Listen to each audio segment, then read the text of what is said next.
The year is 324 in the northern divine region's Bitey City.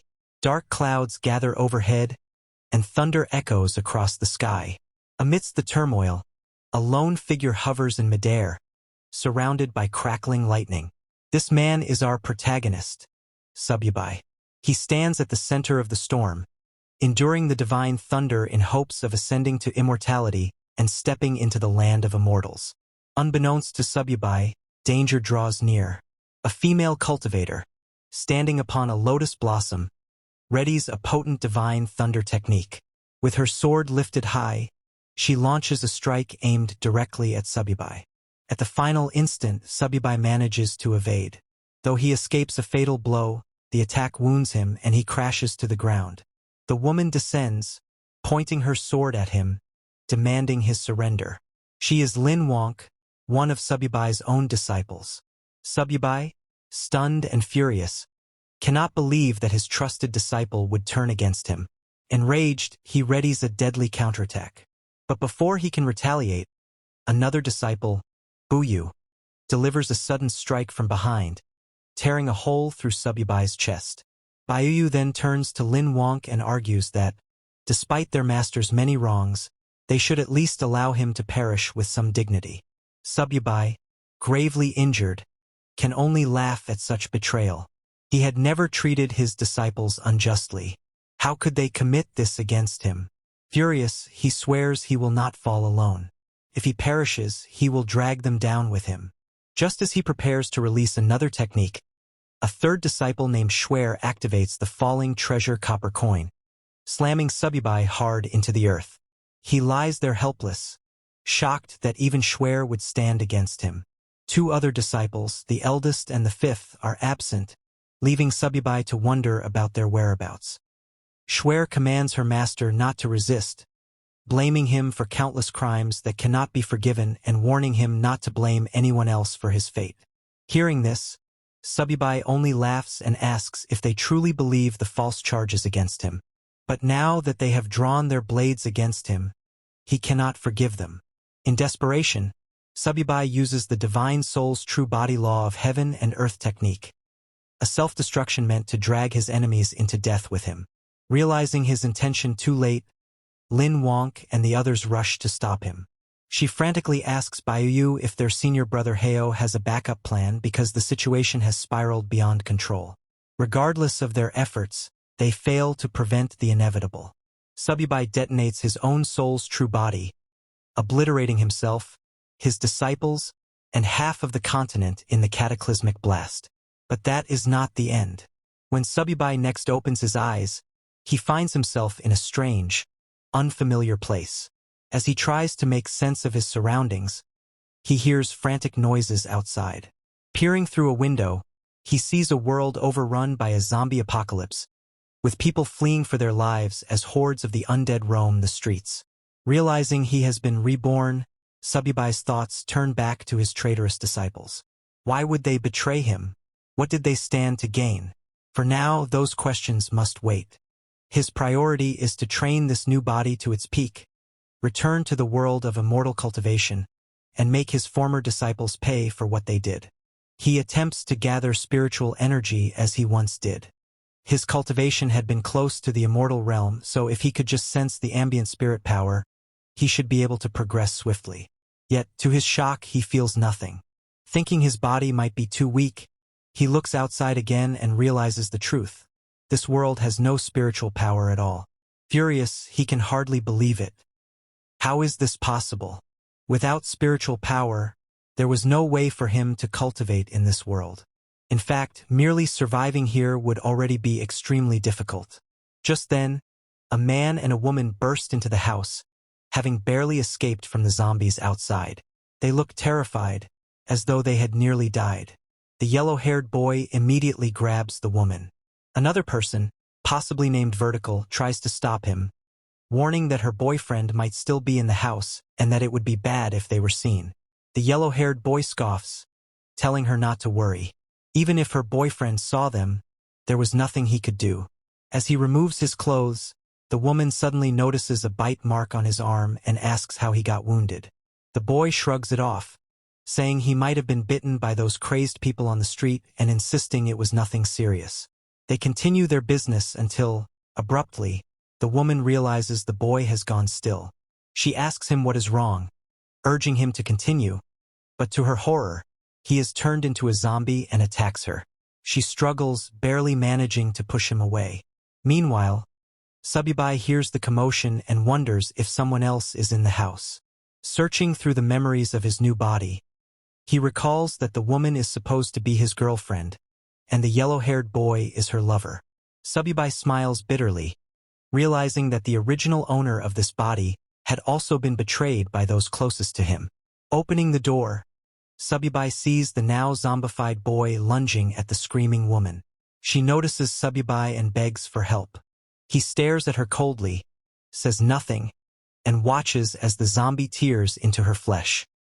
Then, without a word, he closes the door behind him, thinking, serves her right. In a world with no spiritual power, Subibai knows he must find a way to survive. Otherwise, he might die here before ever returning to his original world. Sitting on the floor, he tries to retrieve something, anything, from his sea of consciousness that could save his life. Yet, with his current cultivation level, advanced magic items like the 9 Changes Spirit Pellet are beyond reach. All he can do is rely on luck and hope for the best. Finally, he pulls out a low-level magic weapon, the 10,000 Souls banner. Subibai is disappointed. How could he have ended up with such a low-level magic weapon?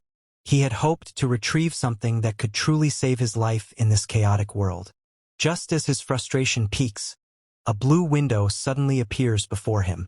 System prompt.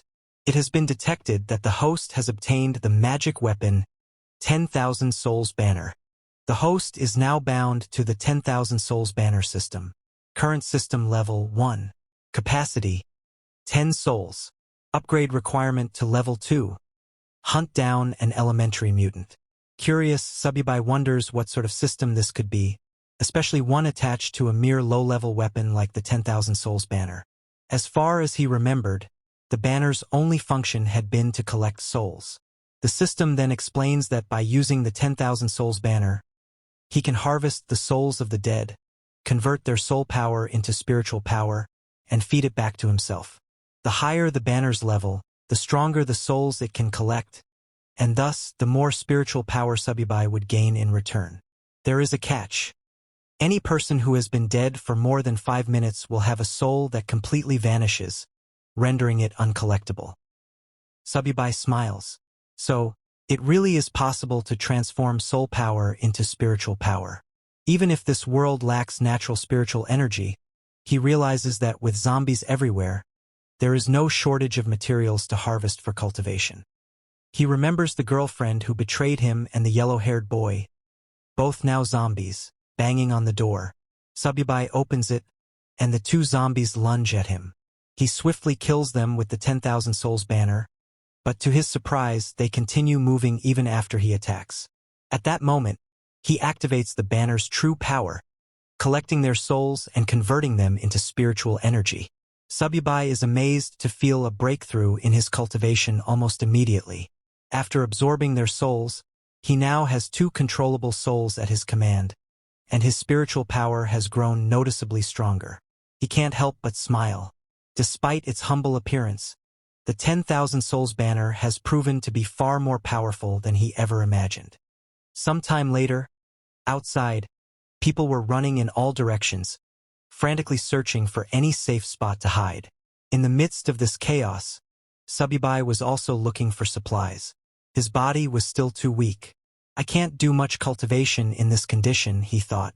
First, I need to find some supplies, then consider enhancing the 10,000 Souls banner. Suddenly, a group of zombies perched atop a nearby building heard the commotion below. They leaped down into the fleeing crowd. Among them was a plump, blonde-haired woman who panicked upon spotting the zombies heading toward her. In a desperate attempt to save herself, she grabbed another woman from the crowd. She hurled her at the zombies, using the poor victim as a human shield. Subibai happened to witness this horrifying act and was shocked to recognize that the woman who'd been thrown to the zombies looked exactly like Lin Wonk. She was one of his disciples who had once betrayed him. Furious and puzzled about her presence here, he quickly summoned the 10,000 Souls banner and killed the zombies attacking her. Lin Wonk gasped with relief, grateful to be rescued. "How did you end up here?" Subibai demanded, glaring at her. "Not long ago you used the divine thunder technique on me, forcing me into a wretched state. Now you can't even protect yourself from a handful of low-level monsters." He could scarcely believe that his former disciple, who had once caused him so much trouble, was now so weak. Yet Lin Wonk only stared at him in bewilderment. She had no idea who he was or what he was talking about, and she couldn't understand how he already knew her name when, to her knowledge, they had never met. Standing up, she thanked Subibai for saving her life and asked if they had met before. Incensed, Subibai pointed his spear at her. "Don't pretend to be crazy. You won't get away by feigning ignorance." Startled, Lin Wonk tried to calm him. "This isn't the time for wild accusations. There are more monsters nearby. We should leave and find somewhere safe." Hearing her words, Subibai hesitated. "Did I get the wrong person?" he wondered. "Or is she simply not the Lin Wonk I once knew?" Subibai still found it difficult to believe that the woman before him wasn't the traitorous disciple he remembered. She looked identical to Lin Wonk, and he was sure he would never mistake her face. Unless, he thought, coming to this world had caused her to lose her memories. As he moved closer, hoping to investigate, Subibai's stomach growled. Lin Wonk smiled at the sound and mentioned there was a large shopping mall not far away. She planned to gather supplies there and possibly take refuge. She invited Subibai to join her, and although he hesitated briefly, he eventually agreed, if only to see for himself whether or not she was truly the same Lin Wonk. Gripping his hand, Lin Wonk urged him to hurry, so they could stock up on supplies and wait for rescue. Subibai followed her, still torn between suspicion and curiosity. Even if she really has lost her memories, he thought, her betrayal remains. Sooner or later, she'll pay for it. After half an hour, they reached the entrance of a Walmart supermarket. While standing at the front doors, Lin Wonk asked for Subibai's name. Hearing this, Subibai realized she truly seemed unaware of who he was. She wasn't faking her confusion at all, but he refused to let his guard down. Stepping past her, he answered curtly, "Subibai." Following a brief introduction, Lin Wonk invited him to head inside. She suggested they use the store's resources and wait for rescue. But to their surprise, the supermarket was already crawling with zombies, and not just ordinary ones. Among them was a mutated zombie that stood out. It kept mumbling phrases like, "Apply for a card, get 50% off." Before slaughtering several normal zombies in its path, it charged straight at Subibai. Subibai smirked as he felt the creature's aura. It's probably at the initial stage of the spiritual sea realm, he realized. That must be an elementary mutant. Lin Wonk, terrified, hid behind him, urging him to retreat and find safety elsewhere. But Subibai saw this as an opportunity, not a threat. A sacrifice that could help him upgrade his 10,000 souls banner to level 2. Summoning the banner, he commanded 2 zombie slaves he controlled to attack the mutant. The supermarket erupted into chaos as his zombies clashed with the others, killing them one by one. However, the mutated zombies soon noticed Subibai's slaves and charged in to attack. Subibai quickly ordered them to pull back, but the mutant was too quick and killed one of his zombie slaves. Seeing an opening, Subibai launched a sneak attack from behind. At the same time, his remaining slave, a female zombie, leaped onto the mutant's back and bit into its neck. The mutated zombie let out a roar of pain. Subai quickly commanded his slave zombie to hurl it to the ground, knocking it unconscious. Then he triggered the 10,000 souls banner to absorb its soul, making it his newest servant. Right after taking in the mutated zombie, a system window materialized before him. System prompt: "Congratulations on overcoming an elementary zombie. The 10,000 souls banner has now been raised to level 2. New capacity: 5 extra souls. Next upgrade requirement: hunt down an advanced zombie, a foundation stage beast."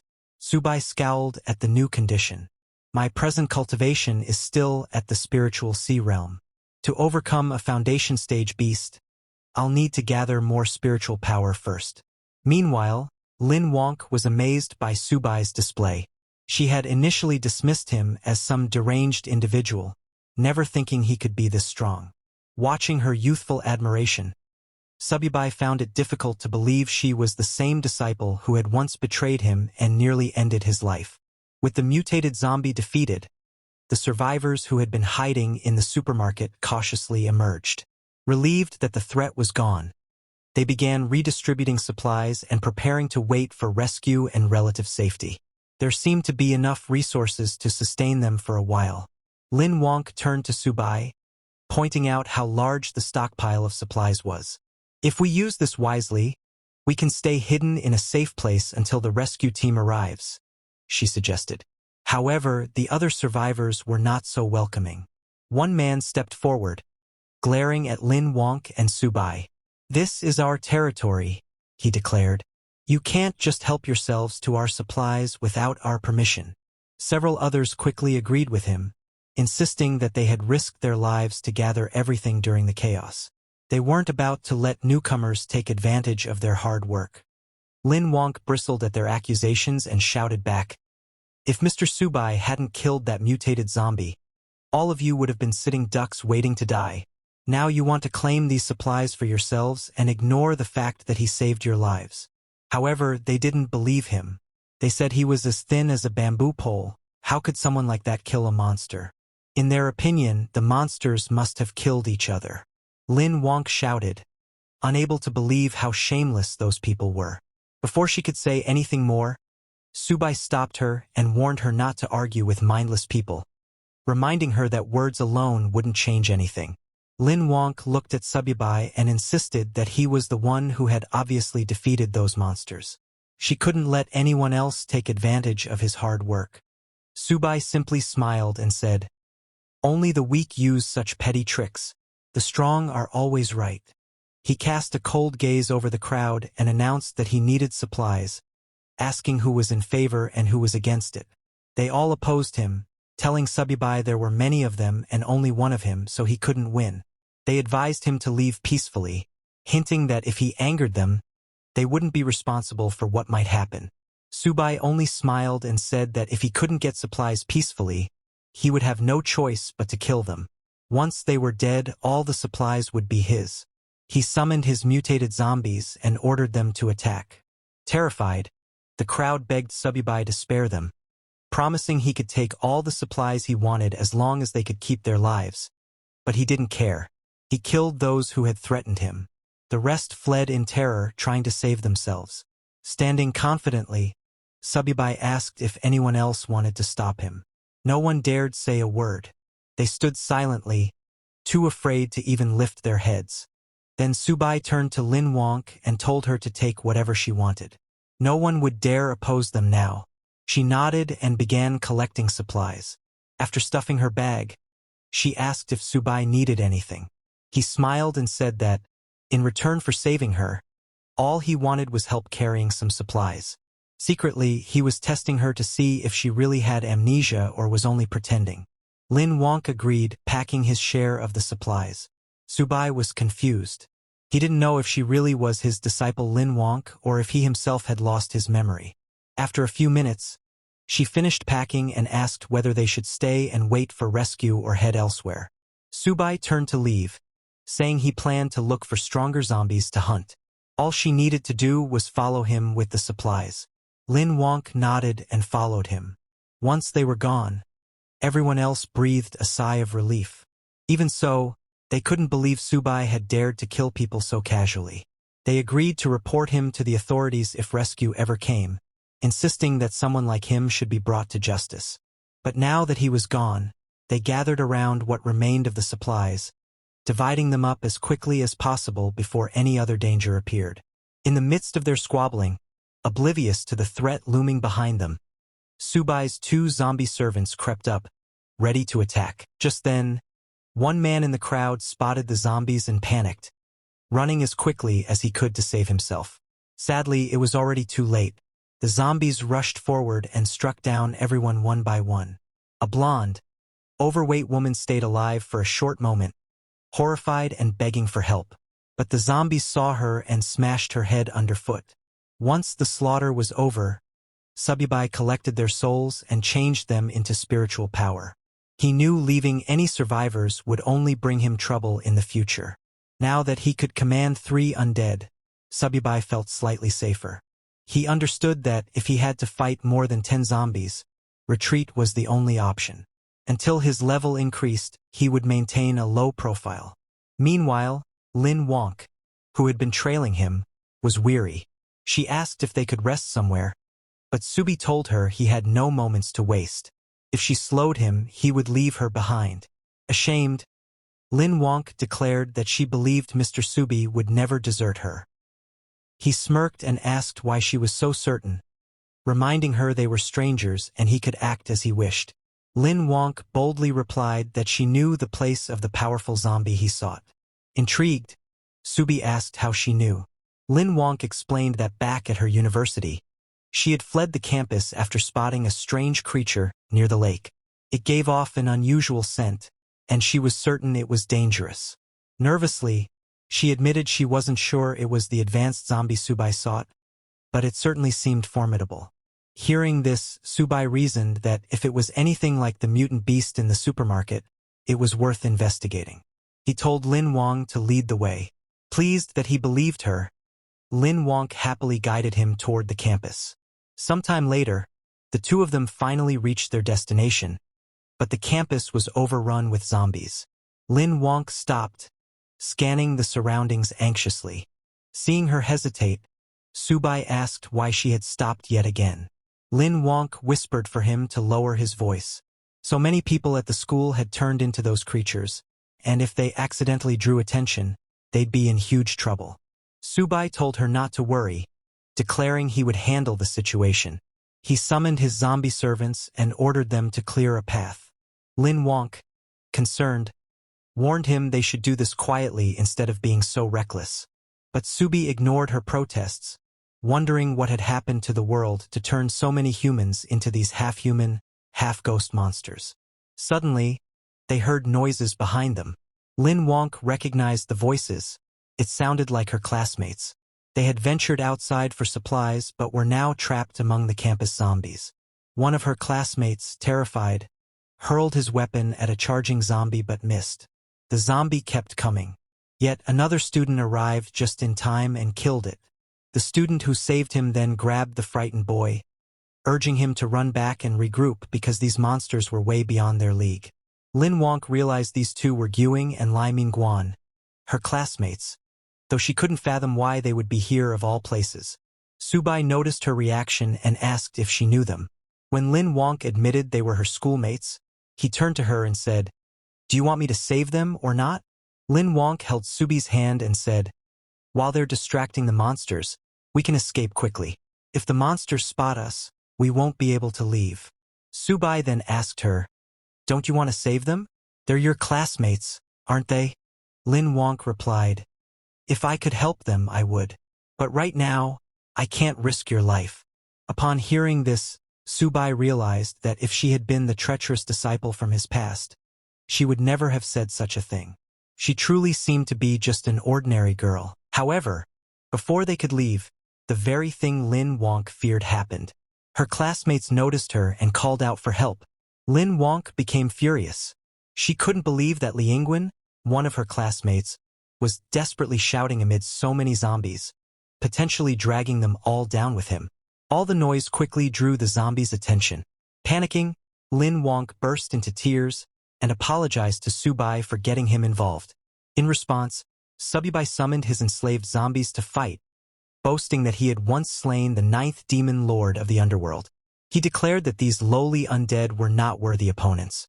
Although his summoned zombies managed to kill many of them, there were simply too many. Subai lost 2 of his contracted zombies, and his mutated zombie was also in trouble. He realized that dealing with 10 zombies at once was already his limit given his current strength. If they wanted to turn the tide and survive, he needed to lure some of the zombies away. He asked Lin Wonk if there was anything nearby that could produce a loud sound. Lin Wonk remembered her smartphone and handed it to Subai, who had never seen such a device before. He was baffled by the idea that a small box could make a loud noise. Instead of explaining, Lin Wonk simply turned on the phone's music. Subai was astonished by how loud the sound was coming from what he called a small metal box.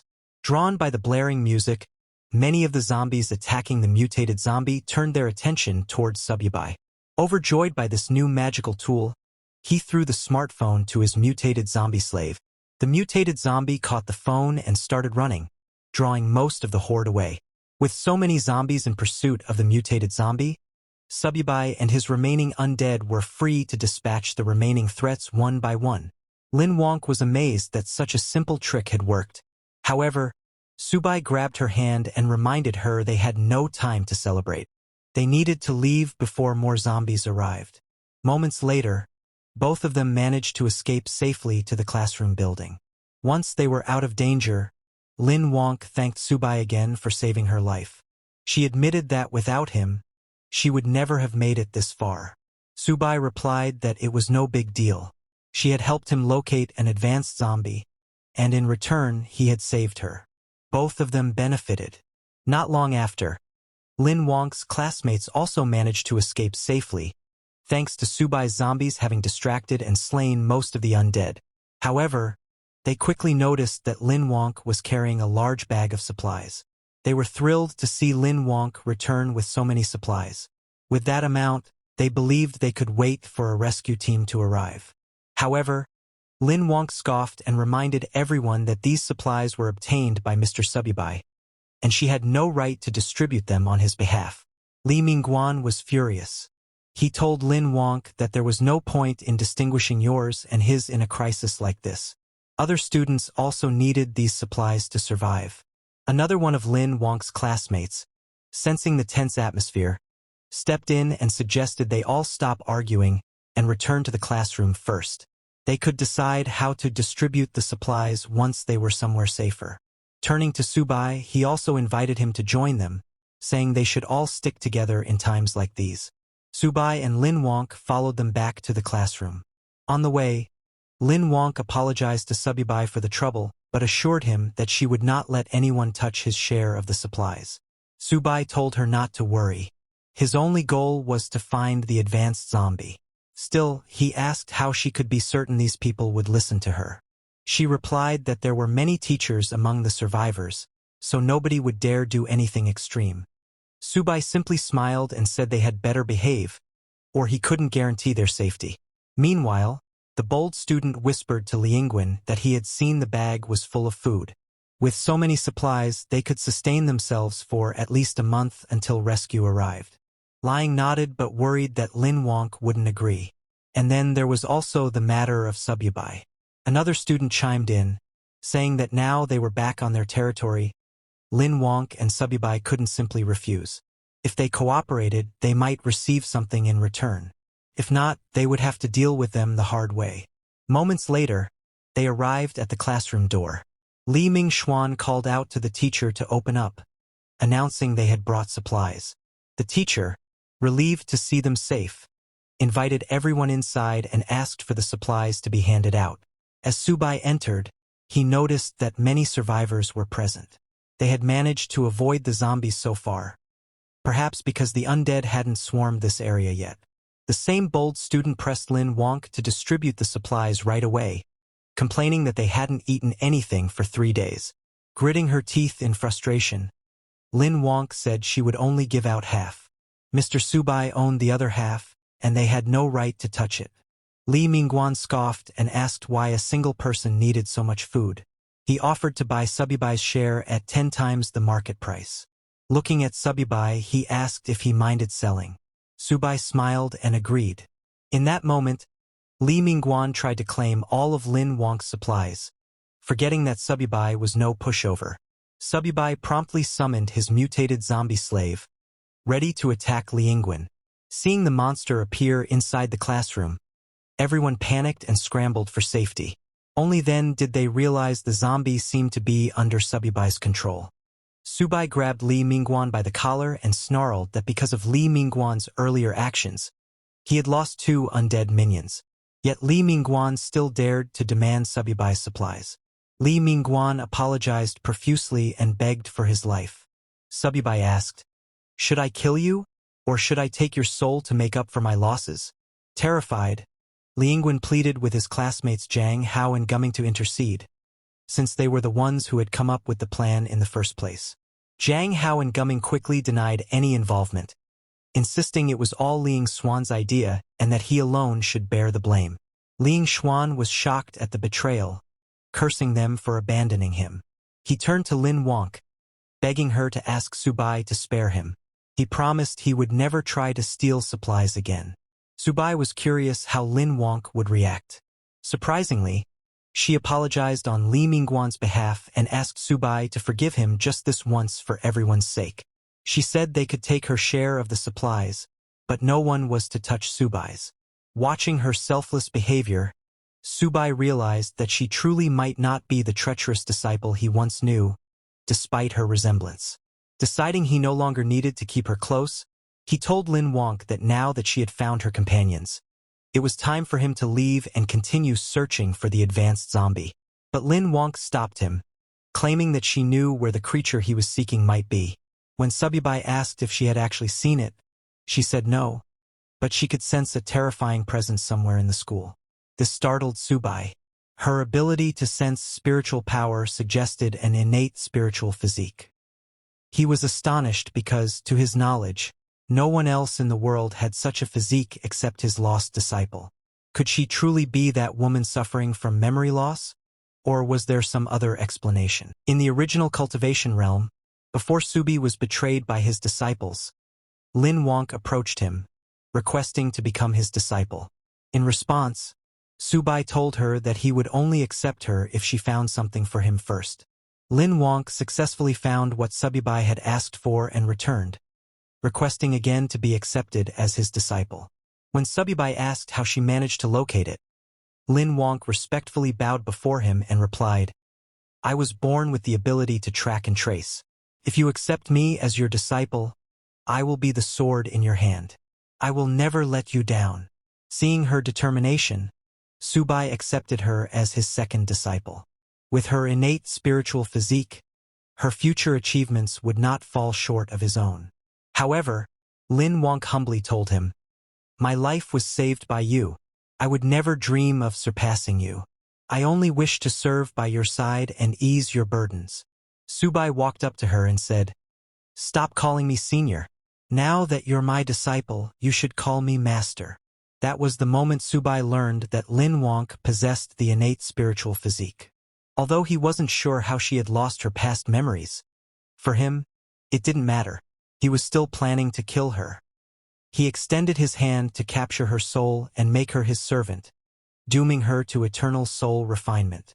But suddenly, Lin Wonk grabbed Subai's hand and urgently warned, "That thing I've been sensing, it's really coming this way. We must leave now before it's too late." Hearing this, Subai fell silent. Then, in the next moment, he burst into laughter like a madman, shocking everyone in the room. He thought to himself, "I nearly killed her just now, but this is an innate spiritual physique, a one-of-a-kind rare body. Killing her outright would be such a waste. Rather than that, I'll treat her as a chess piece. Once she outlives her usefulness, I won't shortchange her. She'll have her own place inside the soul banner." Meanwhile, the mutated monster Lin Wonk had warned about approached the building. It had sensed Subibai's spiritual energy and followed it here to where Subibai and the others were gathered. This mutated creature was intelligent, and it had recently been lucky enough to absorb a trace of spiritual energy to recharge its core. If not for that, it too would have eventually turned into one of those half-human, half-ghost abominations. When it detected the presence of spiritual energy in this barren world, it was thrilled. Finally, a chance to break through to the next realm. Standing in front of the university building, the mutated beast looked up, then leaped straight through the upper floor, crashing into the room where Subibai and the others were. Seeing the creature, Subai thought, "Is this the powerful entity Lin Wonk mentioned? A mutated snake demon?" But as he observed it more closely, something felt off. This mutated beast's aura, it felt familiar. The students in the room panicked, screaming and trying to escape. But to their horror, the door was locked. They couldn't get out. Lin Wonk pointed at the beast and exclaimed, "This is the same creature I saw by the man-made lake. It has the same aura I've been sensing all this time." Subai was surprised. This mutated snake demon, it actually possesses spiritual energy. This isn't some ordinary mutant. This is a demon beast from the cultivation realm. But then he wondered, why would such a creature appear in a place like this? The mutated snake demon sneered and spoke, "Even though this world lacks spiritual energy and is crawling with ghostly pests, it's far more fun than that wretched cultivation realm. I can feast on humans freely here without interference from those damned cultivators." It grabbed one of the students to devour. The terrified student cried for help. The teacher, Bing, turned to Lin Wonk and begged her to ask Subai to save the students. "If he can protect them, I will do anything he asks." Subai glanced at her coldly and said, "Whether I can or not is beside the point. What do their lives have to do with me?" Still desperate, the teacher pleaded, "I'll pay you a lot of money. Just save them." But Subai rejected her offer. "I'm not interested in money. Don't worry. Once you're all dead, I'll collect your souls." As the snake demon devoured the student, Subai ordered his mutated zombie to attack. The zombie leapt into the air and struck from behind, knocking the mutated snake demon to the ground. As the beast lay unconscious, the zombie jumped on top of it to finish it off. But suddenly, the snake demon's eyes flew open. It extended its tongue, wrapping it tightly around Subai's zombie. Staring at Subai, it said, "I knew it. My nose wasn't wrong. There really is spiritual energy here. Unbelievable. A cultivator in this world. Their strength may be weak, but it's enough." Just as it grew excited, Subai's zombie kicked its mouth, freeing itself from the demon's tongue grip. Subai smirked. "So the mutated snake demon is coming for me after sensing my spiritual energy. Doesn't matter, I'll just take it down. A monster in the foundation stage. In the past, this kind of trash wouldn't have been worthy of Subai's attention. But now, when his cultivation is only at the spiritual sea realm, he has to be more cautious. These people, killing them and refining their souls might just be enough for him to break through." Turning to them, he coldly announced, "Unfortunately, in my current condition, I can't handle that thing. You're all on your own. If you're willing to join my 10,000 souls banner and help me break through, there may be a sliver of hope." He smirked, saying, "Of course you can refuse. But if you do, I'll leave, and no one can stop me. What happens after that won't be my responsibility." Everyone sat frozen in silence. Terrified, no one dared to speak. Seeing that no one was willing to sacrifice themselves, Subai turned to leave. Lin Wonk tried to stop him, but before she could, her teacher, Li, stepped forward and said, "I'll sacrifice myself. In exchange, please take my students to safety." At that moment, Subai noticed a glowing purple crystal hanging around teacher Li's neck. His eyes narrowed, realizing that it was a spiritual stone. He grabbed the crystal and asked coldly, "Where did you get this?" Teacher Li hesitated for a second before replying that her father had found it by chance many years ago. Seeing Subai's obvious interest, Teacher Li handed him the stone and begged, "Please, just protect my students." Inspecting it closely, Subai confirmed, "This is indeed a product of the immortal realm. The quality isn't low either. The spiritual power inside, it's on par with a top-grade spiritual stone." But what puzzled him was, how did something like this end up in this world? Could it be that his and Lin Wonk's rebirth here wasn't a coincidence? If that's true, then maybe his other disciples are here too. Just then, the system detected the spiritual stone and prompted, "Would you like to use this item to enhance the 10,000 souls banner? Doing so will increase your control level over the undead by 1 tier." Subai was stunned. He didn't expect that spiritual stones could directly upgrade the banner. He made a mental note that he needed to collect more of these in the future. He accepted the item and agreed to Teacher Li's request, telling her, "Wait here and don't run." Meanwhile, the mutated snake demon, enraged after being attacked by Subai's mutated zombie, roared, "How dare you steal from me?" It charged straight at Subyubai, intending to kill and refine him to boost its own cultivation. But Subyubai had already begun absorbing the spiritual stone's energy. He commanded his zombie, "Block it. Don't let it get close." The zombie charged in, but the mutated snake demon dodged easily, grabbing the zombie and slamming it into a nearby wall. Then it noticed something: Subai's aura. It was rapidly growing stronger. He was breaking through. The snake demon growled in panic. "If I don't stop him now, it'll be a problem later. But before that, I need to squash this bug." Punched Subai's zombie, sending him flying out of the building. Now rid of the distraction, the demon laughed and charged towards Subyubai. But just as it approached, its entire body froze. Primal fear surged up, warning it, "Danger." Subai smiled, his body glowing with spiritual light. "My 10,000 souls banner needs a foundation beast for sacrifice," he said calmly. "And that's you." The mutated snake demon was stunned. What is happening? Suddenly, Subai's mutated zombie, now evolved from the ordinary class to the evolutionary class, returned, towering over the snake demon. It grabbed the creature by the neck. Subai gave the command to kill it. The zombie stabbed its sharp claws into the demon's chest, piercing clean through. Then it lifted the demon into the air and hurled it across the building. But just before falling, the mutated demon clung to the edge and caught itself. Breathing heavily, it realized that it had underestimated Subyubai. It didn't expect him to break through mid-battle. Still, it wasn't ready to give up. Roaring, "It's not enough to defeat me!" It let out a piercing cry, summoning the nearby zombies to swarm in and help it kill these humans. Just then, Li Mingguan transformed into a half-human, half-snake demon and killed both of his friends. The other students were shocked to see Li Mingguan slaughter his fellow classmates. One of the students cried out, "Why would he do this?" Li Mingguan smirked and replied with a chilling grin that he had tolerated all of them long enough.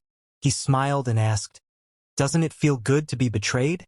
He turned toward the remaining students and charged at them, intent on killing everyone. The students screamed and scattered, desperately trying to escape. Some even begged, "Ling Xuan, please let us go. Spare our lives." But he didn't listen. He was enjoying the feeling of ruling over mere ants. Seeing this horrifying massacre, Teacher Li collapsed to the ground, her voice trembling. Why did it end up like this? Terrified, Lin Wonk turned to Subai and asked, "What happened to Li Mingguan?" Subai simply smiled.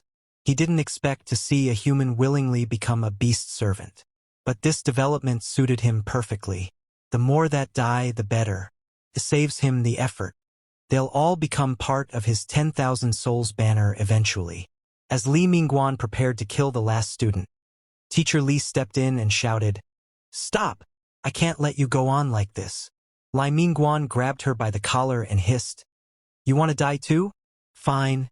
I'll grant your wish and kill you first." Just as he raised his claws, Subai intervened. He pulled Teacher Li back. Lin Wonk told her urgently, "There's no way to appease everyone in this situation. Right now, we need to survive.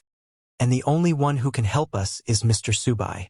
Though Subai didn't care about the others, Teacher Li was a different matter. He needed her alive. If he wanted to find the source of the spiritual stone, she had to lead him there. Subai then unfurled his 10,000 souls banner and began absorbing the souls of all the dead students. Li Mingguan was stunned. He had waited so long for his master to appear, and now nothing could stop him. He glared at Subai and charged at him, shouting, "You think you can do anything without your monster's protection?" Subai calmly smiled and summoned the very students Li Mingguan had just killed. Their ghostly forms lunged at him, trying to drag him into the 10,000 souls banner. Li Mingguan was confused. How are they alive? I just killed them moments ago. Then he realized they weren't alive. They were just wandering spirits reanimated by Subai's power. There's no time to waste on them, he growled. Meanwhile, the mutated snake demon watched Subai's 10,000 souls banner and scoffed. You're planning to use that trash weapon on me? Do you think I'm made of mud? Subai chuckled. You have no idea who I am. And my 10,000 souls banner still needs a dead soul like you as a sacrifice. At the same time, Luing Swan managed to partially free himself from the grasp of Subai's zombies and ran toward the mutated snake demon for help. The demon scowled. Just my luck. I finally meet an immortal cultivator, and he turns out to be a demon cultivator. These puppets he controls are strange and dangerous. If I don't act quickly, I'm in trouble. Although he had already broken through to the Foundation realm, he knew that continuing the fight might end badly. At worst, I won't get any spiritual energy, and I'll die too. Desperate, he grabbed Lai Mingguan and growled, I gave you power. Now it's time to repay me. Then he hurled Li Mingguan towards Subai to buy himself some time to escape. But before he could flee, Subai gave the order to attack. His mutated zombie leapt high into the air and came crashing down onto the snake demon, slamming him into the ground. The zombie grabbed the demon and restrained him, locking down all movement. You're not going anywhere. Just as the mutated snake demon struggled to break free, Subai made his move. He transformed several of his zombies into stone statue form, anchoring them into the demon's limbs, binding its hands and feet so tightly it couldn't move an inch. The demon let out a pained roar, its body shaking violently. Blood oozed from the cracks in its scaled flesh as it cried out in fury and humiliation. I admit defeat for today, it hissed, its voice trembling with suppressed rage. But don't think this is enough to hold me forever. In a desperate move, the demon's main body detached from the larger snake host and fled into the distance like a dark shadow, melting into the horizon. Li Mingxuan, who had just barely survived, watched the escape in panic. Don't leave me behind. I haven't escaped yet. But before he could move, the remaining students, those who had narrowly survived his betrayal, surrounded him, cold hatred burning in their eyes. Karma always comes back around, one muttered. You really think you'll walk away after killing so many of us? Fear flooded Li Mingguan's eyes as he stumbled back. Stay away. I'll kill you if you come any closer, I swear. But the crowd no longer feared him. They descended on him without mercy, fists and feet replacing words. Li Mingguan died the same way he lived, violently and utterly alone. Nearby, Lin Wonk turned toward Subai, her voice filled with disbelief. That monster, we're really just letting it go? Subai only smirked. It's just a lowly snake demon. Does it really believe it can escape my spiritual sense? Far away, the mutated snake demon, now free from its bindings, let out a long breath. It had narrowly escaped death, but one question clawed at his mind. Where did that demonic cultivator come from? Then a chilling realization crossed his thoughts. Could he too have been pulled into this world through the chaotic spatial rift, just like me? He scoffed. Doesn't matter. I'm free now. A Foundation establishment cultivator like him? He'll never find me. But he was wrong. Before he could take another step, a shadow fell over him. Subai appeared directly behind him. Try running again, he said coldly. Let's see if you can escape my spiritual sense now. Terror flooded the snake demon's expression. His whole body trembled. He could not understand. How did he track me this fast? How strong is his spiritual sense? Subai didn't waste time. He ordered his mutated zombies forward. As the beast tried to flee, they lunged in, grabbing the demon's legs and arms, pinning it down. The mutated zombie struck its vital point, sealing its core. The snake demon howled in agony, completely paralyzed. If I can't live in peace, none of you will. The demon bellowed. He activated his final skill, Serpent Shadow Clone. Dozens of shadowy snake clones burst forth, swarming towards Subai. Laughing, the demon mocked. Your soul banner is useless now. Once I devour you, your puppets will vanish. But Subai showed no concern. He raised his 10,000 souls banner, calmly scanned the illusions, and in a flash stabbed the real body.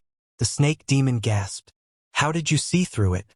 Not even nascent soul cultivators could. Subai remained unchanged. If you weren't still useful, I would have shattered your soul already. With that, He unleashed the soul-binding power of the banner. Black tendrils wrapped around the demon's very spirit. "You'll never get me," the demon roared.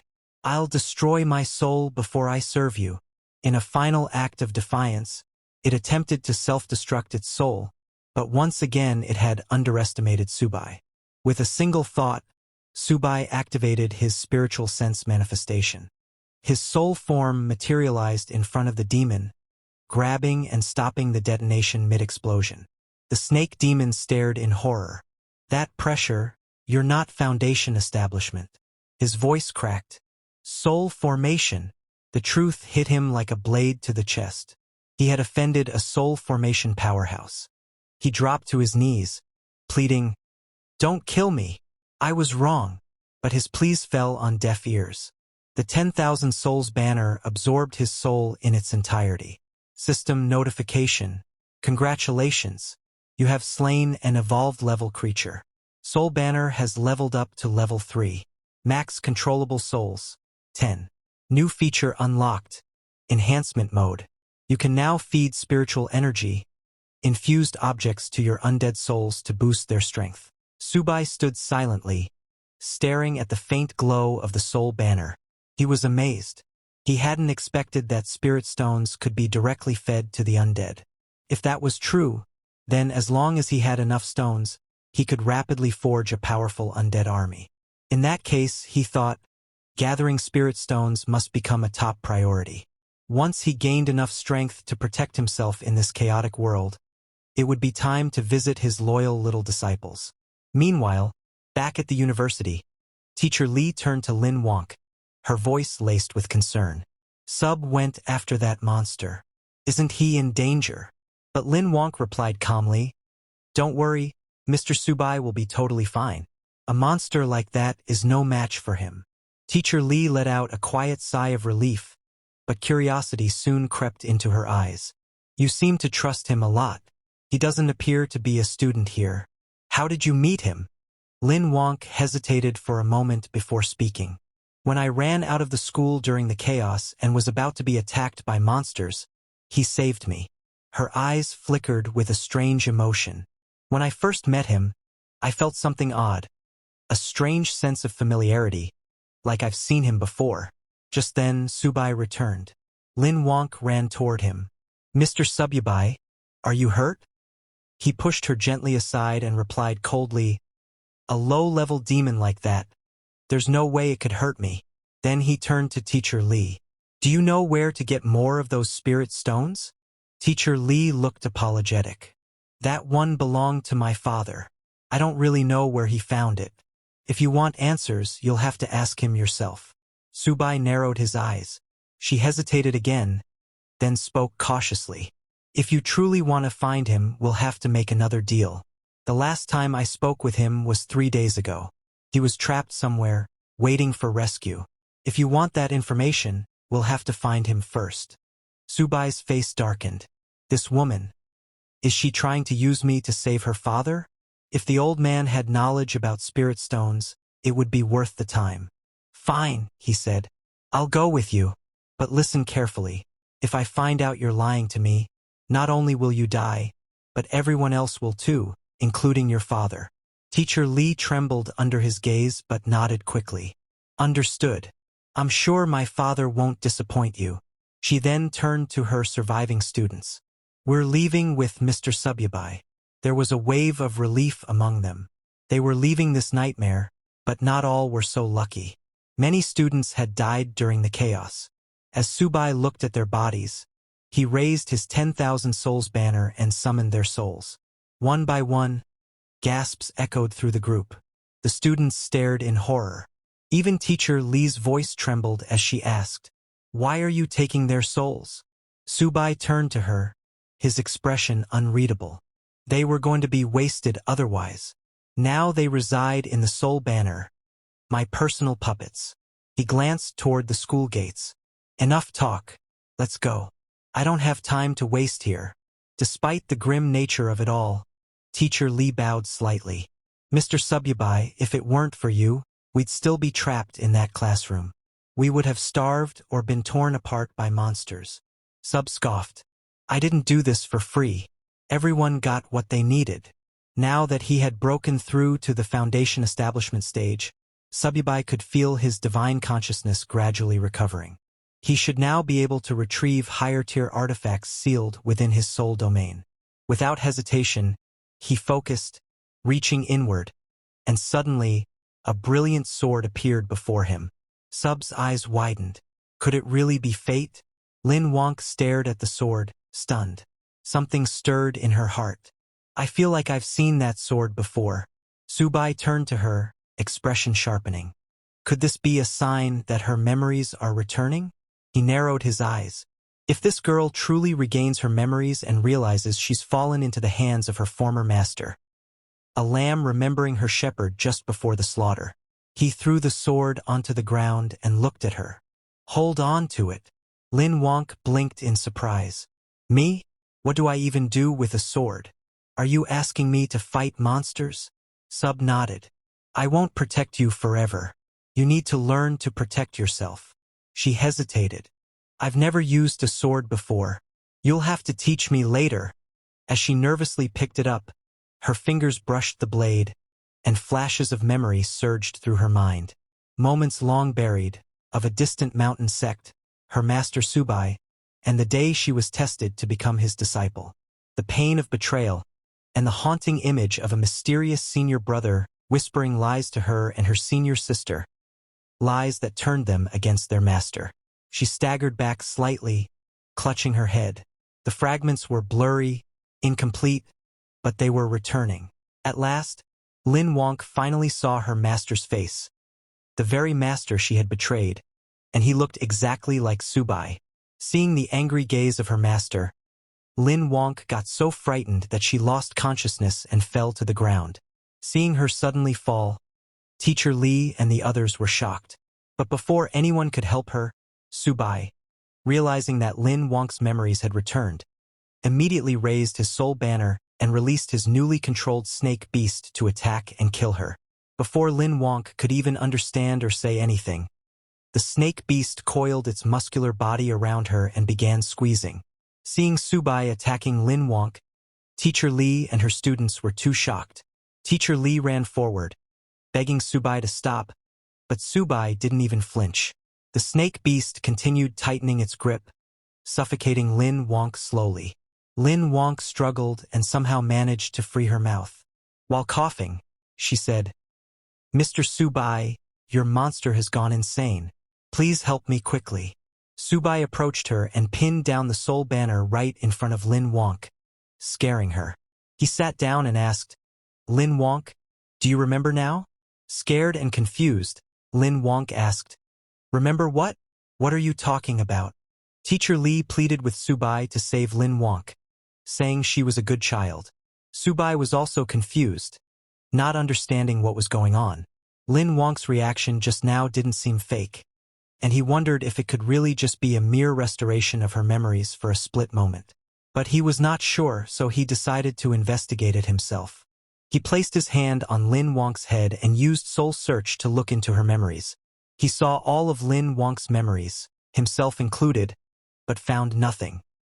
He knew that memories couldn't be faked and wondered if she really had not recalled her past. Both Lin Wonk and Teacher Li looked at Subai, scared and confused. After confirming for himself, Subai decided to let her live for now. He stood up, called back the snake beast, which released Lin Wonk, and returned it to the soul banner. Subai then walked away as if nothing had happened, telling Lin Wonk, maybe this sword doesn't fit you that well.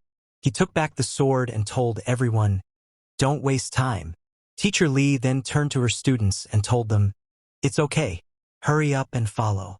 But Lin Wonk felt something odd. She couldn't understand why she had suddenly called Subai master and what this sense of familiarity toward him was. Not just her, even Subai was very confused.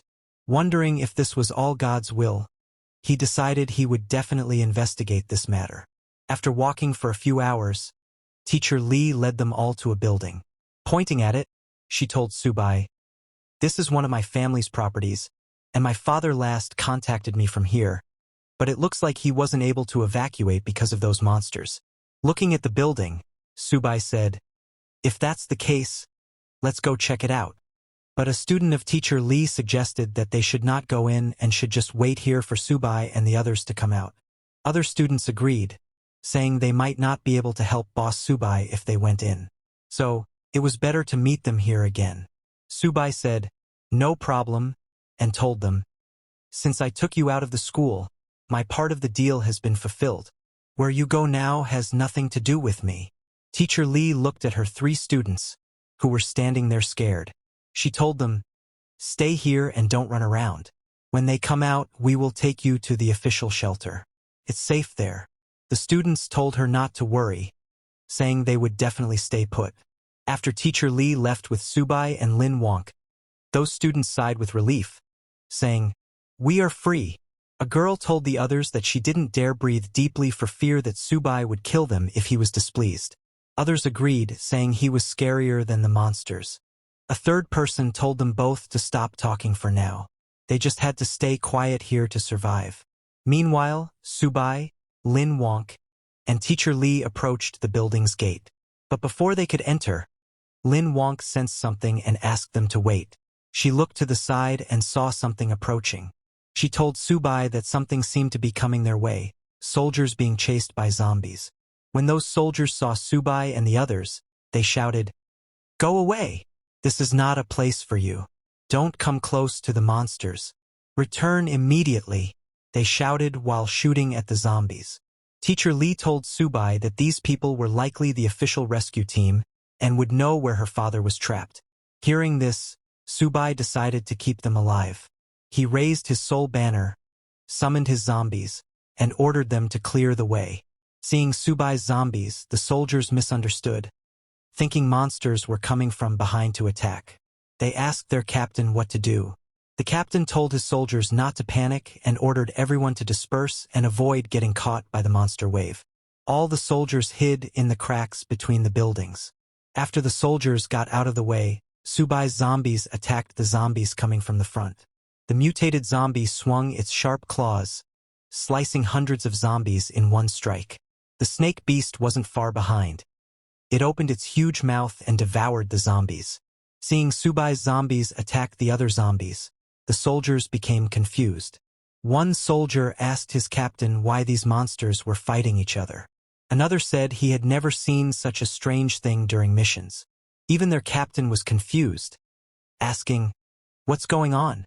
What kind of fight is this?" Sububai's monsters continued killing the zombies, making a path for Sububai. Soldiers hiding behind walls were very confused. Their captain told them not to be careless and to evacuate now before the monsters noticed them, saying they would only be safe when the awakened were sent in. Hearing that, a soldier said, "I heard those people in the bureau praise them for being amazing, but are they really that great? We're all the same in the end. How can they be superior?" The captain told that soldier he said that because he hadn't seen their power.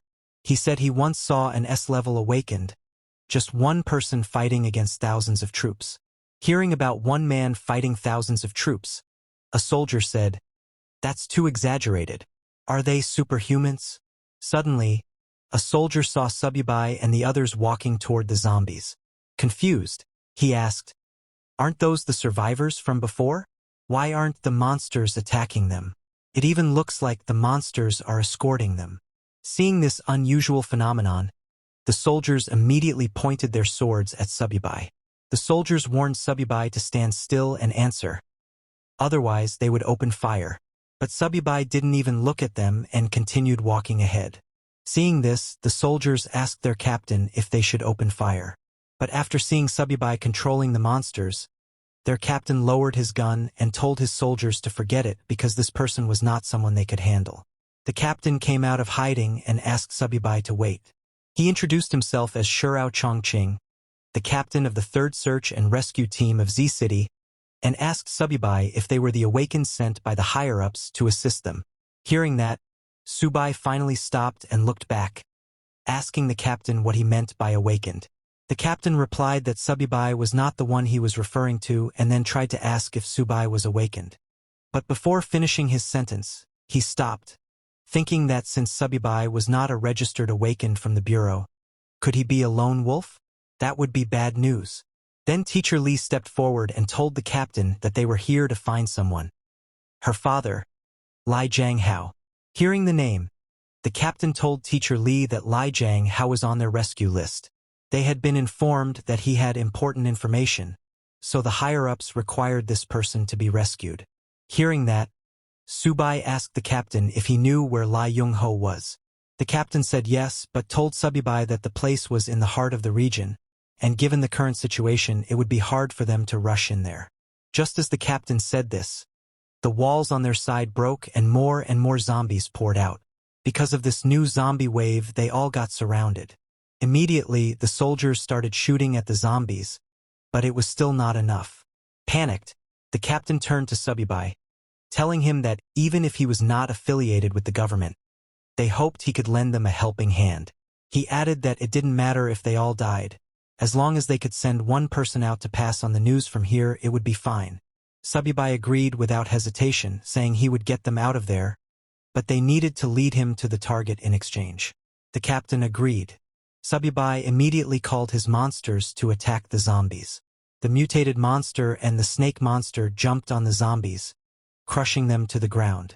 Subai's mutated monster sliced off hundreds of zombies in one strike, while the snake monster shot fire from its mouth, burning thousands of zombies. The soldiers were shocked to see how strong Subai's monsters were. One soldier asked his captain if this was some kind of superpower, adding, "Isn't this too extreme?" Another asked if all awakened were like this and if any one of them could destroy everything like this. He added that compared to Subai, what they had in their hands was just a fire stick. With a serious expression, the captain told his soldiers that not all awakened were that strong. This man right in front of them was definitely one of the best. Even among officially registered awakened, he had never seen someone capable of manipulating monsters for his benefit. So, Subai must be at least S level. While Subai's monsters were fighting, Lin Wonk sensed something and told Subai to watch out, saying something was coming. She pointed above and told Subai that it was coming from the sky. Just as she said that, a huge monster jumped off a building, shouting, "Anyone who enters my territory without my permission will die." A huge night monster landed right in front of them. Seeing the huge night, the soldiers panicked and asked what kind of monster it was because they hadn't been told about this level existing in this place. When Subai saw the night monster, he immediately recognized the aura of the perfect foundation realm. He hadn't expected a monster of this level to be lurking here. Moreover, it seemed different from the ordinary undead. The night monster pointed his mace at Subai and shouted, "My family, follow me to defeat the invaders." Hearing his voice, all the zombies in that area charged at Subai. Seeing them coming, Lin Wonk panicked and asked Subai what they should do now. Subai told everyone to get ready to fight. Even if it meant dying, they would fight the monsters. Subai was very excited to see the night monster, knowing that, sure enough, this was a rare undead creature with intelligence. If he could capture its soul and send it into the 10,000 souls banner, there was a high probability that the souls of his subordinates would gain independent consciousness. Subai stepped forward with Lin Wonk and Teacher Lee and told the soldiers to step back, saying this night monster was his prey. Subai was confident that as long as he captured it, there was hope to create an army of undead with independent intelligence, which would greatly enhance his combat power. He then summoned his monsters and ordered them to attack. Subai's monsters charged at the night monster at super speed. The mutated monster jumped into the air and punched the night monster with full power, blocking its mace with its blackened fist. Taking this opportunity, the snake monster coiled its muscular body around the night monster's leg, making it unable to walk. The night monster looked down and saw that Subai was controlling the undead. Realizing that this human was very dangerous, the night monster became very angry. It released an energy blast from its body, sending all of Subai's monsters flying. The night monster raised its mace and, while gathering energy, shouted, "I'm the lord of the undead. How can a mere human stand against me?" Saying that, the night monster swung its long mace at Subai's monsters, aiming to kill them all in one strike. Seeing the night monster's power, Subbubye was a little surprised because it looked like the night monster had combat capabilities comparable to at least a Golden Core Realm warrior. Now, Subbubye began to wonder where this undead monster had come from. What happens next? Stay tuned, the next part is coming soon. Don't miss it, and make sure to watch the next episode.